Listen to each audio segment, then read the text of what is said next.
Ouvre les yeux. Tu vis dans un monde où tout s'effondre, les valeurs s'effacent, la vérité est étouffée et l'homme s'égare. Encore. Mais il y a 1400 ans, alors que la terre croulait sous l'injustice, Allah choisit un homme.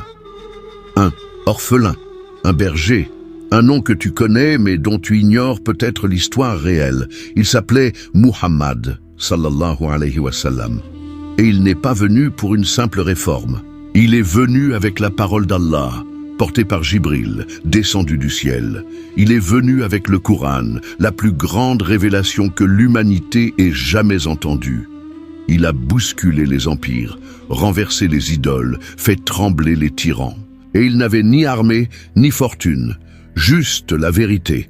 Reste bien jusqu'au bout, car si tu écoutes ce récit en entier, ta vision du monde pourrait changer à jamais.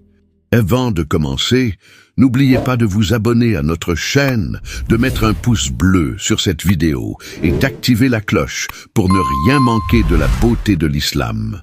Imagine une civilisation perdue, pas une époque de science ou de philosophie, mais une époque de cendres, de sang, de superstition.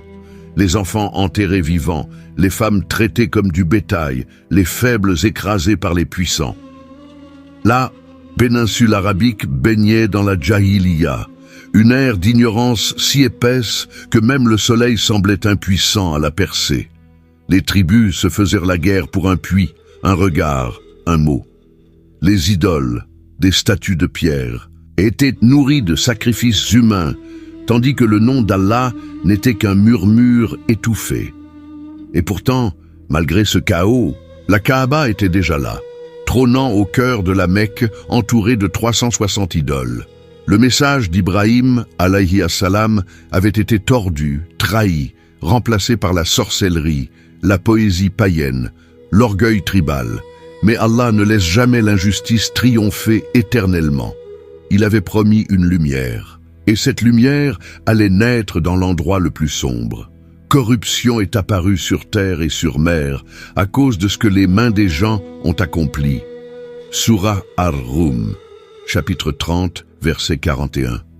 C'est dans cet environnement que le plan divin commence à s'exécuter, discrètement, lentement, par une lignée choisie, une lignée qui remonte à Ismaël, fils d'Ibrahim. Et c'est là qu'apparaît Abdul Muttalib, le grand-père d'un enfant que rien n'annonce, mais que tout le ciel attend. Il faisait nuit, et pourtant, la lumière est née. À l'instant même où Amina donna naissance à son fils, une clarté